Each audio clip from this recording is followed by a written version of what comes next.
Calorimetry.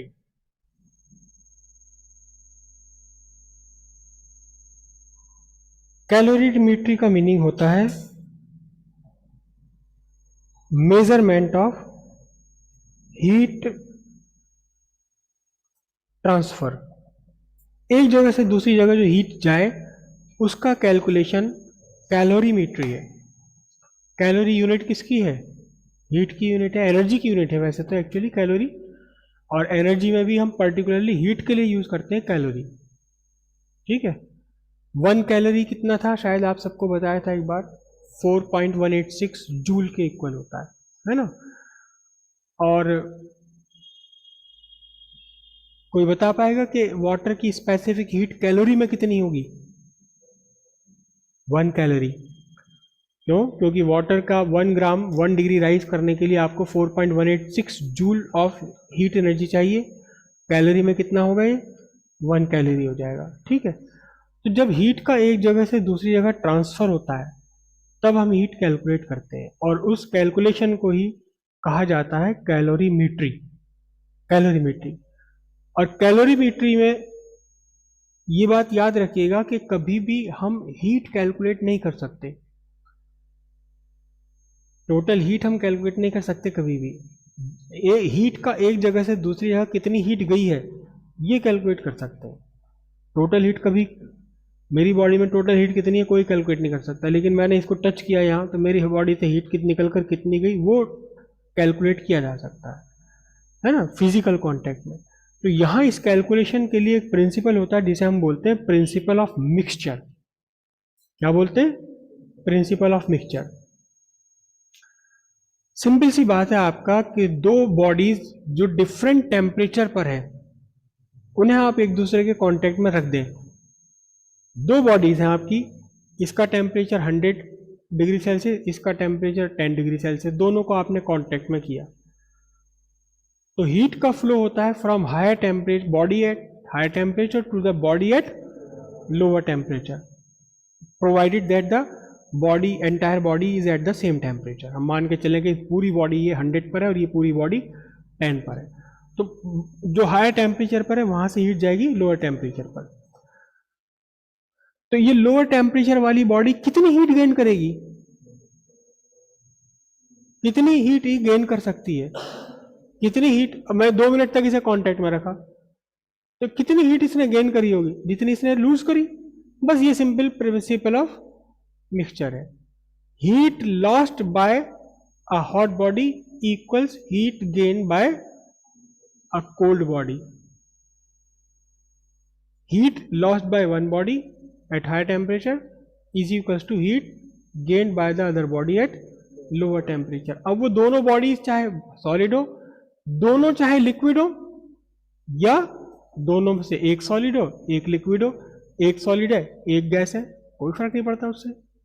Heat gained by a body at low temperature lower temperature is equal to heat lost by the body at higher temperature. ठीक है, लिख लेते हैं इसे। Principal calorie, यह है principle of mixture.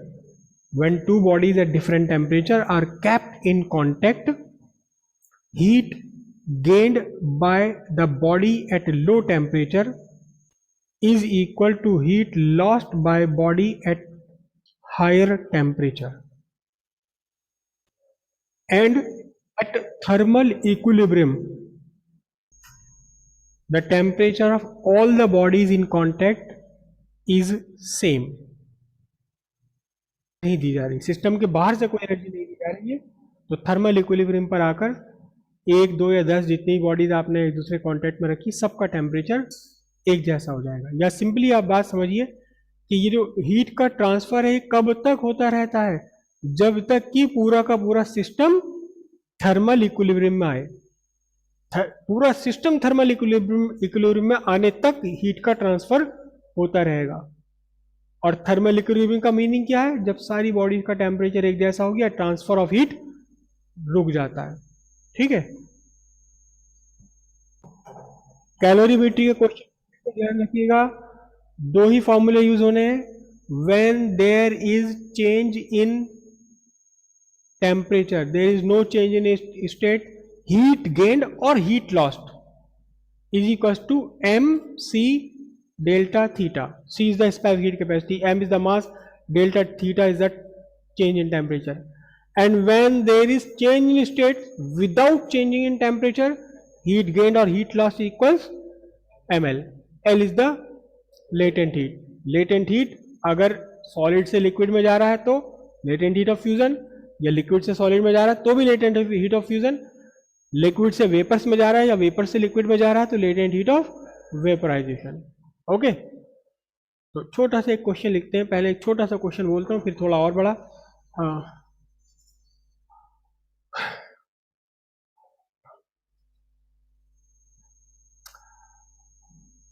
An oil at 250 degree Celsius.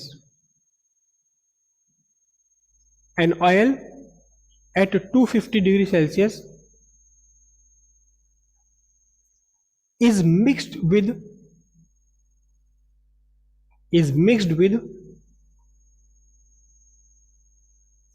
100 gram of water. Is mixed with 100 gram of water at 20 degree Celsius. At 20 degree Celsius. The final temperature of mixture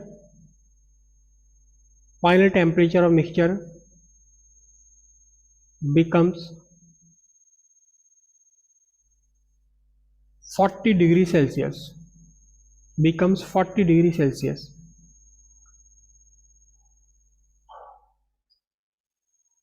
Find the specific heat capacity of oil. Find the specific heat capacity of oil. Given mass of oil is 100. Water का कितना बोला था मास? Mass of oil is 200 gram.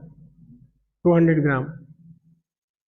And the specific heat capacity of water is 4.186 joule per gram per degree Celsius. Specific heat capacity of water is 4.186 joule per gram per degree Celsius. पर ग्राम में ध्यान रखना 4.186 joule per gram per degree Celsius. There is no change in state. तो simple सी बात है, heat lost by oil equals heat gained by water. Heat lost by water oil कितना होगा? Mass of oil into specific capacity of oil into change in temperature of oil. Heat gained by water कितना होगा? Mass of water, specific heat capacity of water and the change in temperature of water. Mass of oil 200. Specific heat capacity of oil is to be calculated. What is the change in temperature? The final temperature of the mixture is 40. The initial temperature of 250 minus 40. Mass of water 100 gram. Specific heat capacity of water 4.186. What is the change in temperature of water? Initially the water was at 20. It rises to 40 minus 20. यहाँ हमेशा आप लो larger minus smaller, क्योंकि हम यहाँ negative value कुछ नहीं find करेंगे. अब यहाँ देख लीजिए, सिंपल से इतना सा फिनोमिनन रह गया आपका, इतना सा क्वेश्चन रह गया. 200 into specific heat capacity of oil into 210 equals 100 into 4.186 into 20. और यहाँ से specific heat capacity of oil आपकी कितनी निकल कर आनी है? 100 into 4.186 into 20 divided by 200 into 210. और ये सारा जो किस किस ने कैलकुलेट कर लिया बताइए. तो ये आंसर आपका बन जाता है. सारा कैलकुलेशन करने के बाद specific heat capacity of oil बनेगी 0.199. किसी का 199 आ रहा है, किसी का 177 आ रहा है. Okay, joule per gram per degree Celsius. Simple सा क्वेश्चन था, बिल्कुल सिंपल क्वेश्चन। जो क्वेश्चन आपको बताने वाला हूं, पहले सॉल्यूशन देख लीजिए। एज यूजुअल मैं सॉल्यूशन पहले बता देता हूं आपका, तो पहले सॉल्यूशन आपको बता रहा हूं। मेटल की स्पेसिफिक हीट फाइंड करने के लिए, जो मेटल्स हैं हमारे, उनकी स्पेसिफिक हीट फाइंड करने का तरीका होता है, प्रैक्टिकल तरीका क्या, कि उस मेटल को पहले आप गर्म करते हैं। पहले उस मेटल को गर्म करा एक सर्टेन टेम्परेचर तक। सर्टेन टेम्परेचर, सबसे आसान तरीका होता है कि आप मेटल को खौलते हुए पानी में, बॉइलिंग वाटर में आप डुबो करके रख लीजिए। तो बॉइलिंग वाटर में जब आप डुबो कर रखेंगे तो उसका टेम्परेचर ऑब्वियसली 100 हो जाएगा, है ना। या भाप कहीं उड़ रही है, भाप पानी, खौलते हुए पानी के ऊपर उसे लटका दीजिए भाप में, तो उसका टेम्परेचर 100 डिग्री सेल्सियस हो गया। उसके बाद क्या किया जाता है कि बर्फ की एक सिल्ली में, आइस ब्लॉक के अंदर एक ड्रिल कर लिया जाता है, होल होल ड्रिल कर लिया, गड्ढा बना लिया, और गड्ढे के ऊपर उस गड्ढे को बंद करने के लिए एक आइस का ही एक स्टॉपर बना दिया जाता है। मतलब आइस का होल है और आइस को ही ढक्कन है उसके ऊपर, ठीक है। तो आइस का टेम्परेचर कितना, 0 डिग्री सेल्सियस, राइट। सारा ड्रो होल वोल करा, सब कुछ करा, फिर उसके बाद ब्लॉटिंग पेपर से लेकर आइस के अंदर की जो पूरी सरफेस है उसे अच्छे से सुखा दिया, बंद कर दिया उसको। तो अब वो मेल्ट नहीं होगा आइस, है ना। अब क्या करा, जो आपका वो मेटल का पीस है जो आपने लटका रखा है भाप के ऊपर, स्टीम में लटका रखा, उसे लेके उसमें ब्लॉक में डाला। ब्लॉक आपने बनाया आइस के अंदर, कैसा ब्लॉक बनाया, आइस के अंदर ऐसा ब्लॉक बनाते हैं, गड्ढा बना दिया आइस के अंदर। ये पूरा आइस ब्लॉक है, इसके अंदर गड्ढा बना दिया, और मेटल इसके अंदर डाला जल्दी से, एकदम एकदम यहाँ डाला इसमें मेटल, और मेटल डालते ही तुरंत इसके ऊपर बर्फ का टुकड़ा रख दिया, यहाँ बंद कर दिया इसको। तो अब क्या होगा, इस मेटल की हीट से यहाँ क्या होगा, यहाँ बर्फ पिघल जाएगा, ठीक है। बर्फ ही पिघल गया। फिर इस पिघले हुए बर्फ को बाहर निकाल के तोल लेते हैं कितना बर्फ पिघल गया, राइट। तो टेम्परेचर में चेंज किसका हुआ, मेटल का, और स्टेट में किसका चेंज हुआ, आइस का। समझ आ गई बात, क्लियर है। अब लिखो इसका question.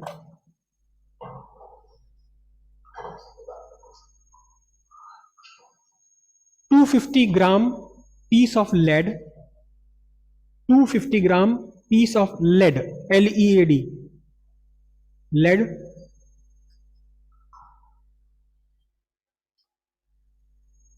is hung HUNG in steam until its temperature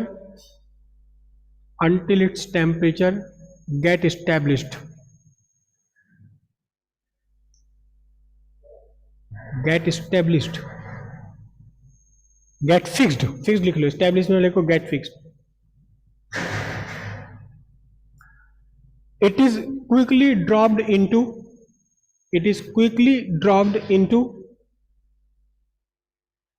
a pit in ice block. It is quickly dropped into pit of ice block. After some time,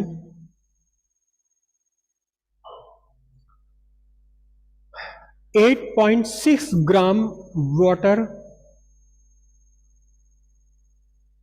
is formed.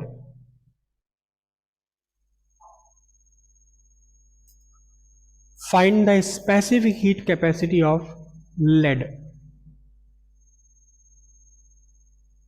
Specific heat capacity of lead.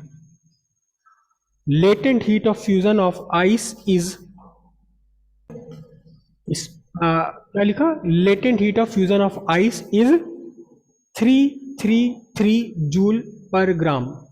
Approximate बोला मैंने, correct नहीं है, approximate है, 333 joules per ग्राम। Simple सी बात है, heat lost by lead equals heat gained by ice, heat lost by lead, क्योंकि लेड का टेम्परेचर चेंज हुआ है, mass of lead, specific capacity of lead, change in temperature of lead. और आइस ने सिर्फ जस्ट मेल्ट किया है। देखो ध्यान से, आइस अगर 0 डिग्री सेल्सियस पर है और चारों तरफ बर्फ ही बर्फ है, तो इसके अंदर जो पानी बनेगा वो भी 0 डिग्री सेल्सियस पर ही होगा।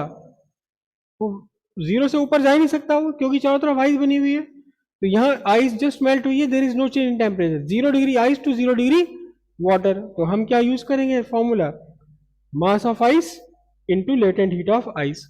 ओके, मास ऑफ लेड कितना है 250, स्पेसिफिक हीट कैपेसिटी लेड की फाइंड करनी है। अब देखो ध्यान से, इनिशियली इस लेड का टेम्परेचर था 250, और फिर पानी बर्फ को पिघलाने के बाद क्या हुआ, पानी में ही तो पड़ा हुआ है ये भी अब, और उस पानी का टेम्परेचर कितना है 0, तो इसका टेम्परेचर भी कितना है, तो चेंज इन टेम्परेचर कितना है इसका, चेंज इन टेम्परेचर 250 माइनस 0, और यहां हाँ अच्छा हाँ 100 सॉरी, अब ये 100 कहां से आ गया, क्योंकि आपने जो है लेड को कहां लटका रखा था, लेड को आपने स्टीम में लटका रखा था, स्टीम का टेम्परेचर होता है 100, यहां आपने लेड को लटकाया हुआ है, और जब पूरी तरह टेम्परेचर स्टैब्लिश हो गया, फिक्स हो गया, तो इसका भी टेम्परेचर 100 ही हो जाना है। तो फिर अब आपके लिए क्या बनेगा, ये 250 ग्राम तो मास हो गया, इस पर हीट कैपेसिटी फाइंड करनी है, और लेड का टेम्परेचर कितना चेंज हुआ 100 से 0, और आइस तो जस्ट मेल्ट है, कितना ग्राम मेल्ट हुआ 8.6 ग्राम मेल्ट हुआ है, और इस पर हीट कैपेसिटी कितनी है 333। तो अब आपके पास क्या रह गया, सिंपली सी इतनी सी इक्वेशन रह गई, 8.6 इंटू 333 डिवाइडेड बाय 250 इंटू 100, और इस सबको कैलकुलेट करके आ रहा है 0.11, हाँ 0.11 joule per gram per degree Celsius. This is the specific capacity of lead. ये एक्चुअली स्पेसिफिक कैपेसिटी नहीं है, मैंने सारी वैल्यूज इमेजिनरी ली हुई है, एक्चुअल में ये नहीं होती, कुछ और होती है। जो कैलोरीमेट्री है ये एक्सचेंज ऑफ हीट पर है, हम एक्सचेंज ऑफ हीट कैलकुलेट करते हैं, इससे एक्सचेंज ऑफ हीट कैलकुलेट करते हैं, है ना। लेकिन एक्सचेंज ऑफ हीट कहाँ कराया जाएगा, चलो वो तो बर्फ का टुकड़ा था, उसमें बड़ी सी बस सिल्ली थी हमारे पास, उसमें खोदा खादा उसमें डाल दिया, हो गया काम। लेकिन हमेशा थोड़ी ना बर्फ मिल जाएगा, या हमेशा थोड़ी ना हमें ऐसे ही काम करना होगा। तो कैलोरीमेट्री के प्रैक्टिकल करने के लिए एक इंस्ट्रूमेंट होता है जिसे हम सिंपल बोलते हैं कैलोरीमीटर। क्या बोलते हैं, कैलोरीमीटर, है ना। कैलोरीमीटर क्या है, कुछ भी नहीं है, जैसे आपका घर का मग्गा होता है, ग्लास होता है, बस ऐसी चीज है, कॉपर की बनी हुई। लेकिन एक छोटा सा डिफरेंस है उसमें, क्या कि उसके चारों तरफ थर्मोकोल या ग्लास वूल या कुछ भी नहीं है तो लकड़ी भर देते हैं। मतलब एक वेसल, बीकर जैसा, सिंपल बीकर जैसा एक वेसल, ओके, और इस वेसल के चारों तरफ कोई भी इंसुलेटिंग मटेरियल भर दिया। The best insulating material is glass wool, glass wool जिसे हम बोलते हैं, जो फ्रिज में भरी हुई होती है, और फिर इसे दूसरे बॉक्स के अंदर, वुडन बॉक्स के अंदर रख दिया, ताकि हीट का एक्सचेंज सराउंडिंग से ना हो। अगर यहाँ कुछ हीट है तो बाहर ना निकले, यहाँ कोई ठंडक है तो बाहर से हीट अंदर ना जाए। और साथ साथ इसको प्रोवाइड किया जाता है एक लिड, ढक्कन। कैसा ढक्कन होता है, इसमें एक होल बना हुआ होता है, बीचों बीच होता है, साइड में कहीं भी हो जाए। और जैसे आपने कभी वो देखा हो ना, जिसमें रई चला करके मट्ठा बनाते हैं, उसमें बीचों बीच एक होल है जिसमें से रई आप पास करते हैं, तो ऐसी रई रई रई आप यहां से पार कर देते हैं। ये कुछ भी नहीं है, ये भी कॉपर का ही एक तार होता है, नीचे इसके छल्ला बना हुआ, इसे बोलते हैं स्टीरर। स्टीरर, स्टीर वर्ड समझते हो, स्टीर, स्टीर का मतलब होता है फेंटना किसी चीज को, है ना। बेसन में आपने ये डाला वो डाला, उसे स्टीर कर दिया, फेंट दिया, फेंटना, स्टीरर बोलते हैं इसे। अब उसके बाद प्रैक्टिकल कैसे किया जाता है कि यहाँ एक सर्टेन अमाउंट ऑफ वाटर ले लिया आपने। अच्छा, एक एक इसके अंदर थर्मोमीटर भी लगा होता है साइड में, यहाँ पर टेम्परेचर मेजर करने के लिए एक होल में से थर्मोमीटर भी पास कर देते हैं कि टेम्परेचर पता लग जाए, फाइनल टेम्परेचर क्या हुआ, इनिशियल टेम्परेचर क्या हुआ था थर्मोमीटर। ठीक है, अब आपने इसके अंदर सपोज पानी ले रखा, पानी का टेम्परेचर कितना होगा 20 डिग्री सेल्सियस सपोज। तो जिस कैलोरी मीटर के अंदर ये पानी है इसका भी तो टेम्परेचर 20 डिग्री सेल्सियस ही होगा ना, समझ रहे हो नहीं। उसके बाद आपने क्या करा, ढक्कन खोला, यहां पर आपने एक जलता हुआ फूकता हुआ बिल्कुल गरम गरम रेड हॉट आयरन का टुकड़ा डाल दिया। तो आयरन के टुकड़े ने हीट दी, पता चला टेम्परेचर बढ़ करके 22 डिग्री सेल्सियस हो गया। तो सिर्फ पानी का टेम्परेचर 22 डिग्री सेल्सियस नहीं हुआ, जिस वेसल के अंदर ये पड़ा हुआ है और ये स्टीरर है, इनके भी तो टेम्परेचर बढ़ जाएगा, 22 हो जाएंगे, है ना। तो इस केस में आप क्या कहोगे, heat lost by iron is equal to heat gained by water plus heat gained by calorimeter. समझ आई बात, दो जगह हीट गेन हो रही है, हीट लॉस्ट कौन कर रहा है, ए, गेन कौन कौन कर रहा है, वाटर भी और ये कैलोरीमीटर भी, correct.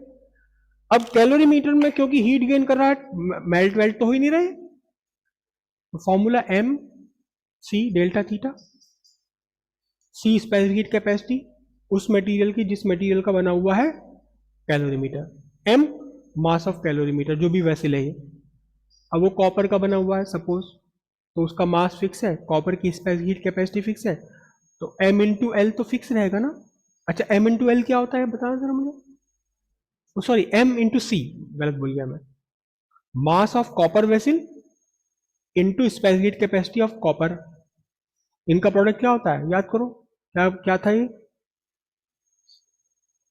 Yes it is heat capacity, not the specific, it is heat capacity.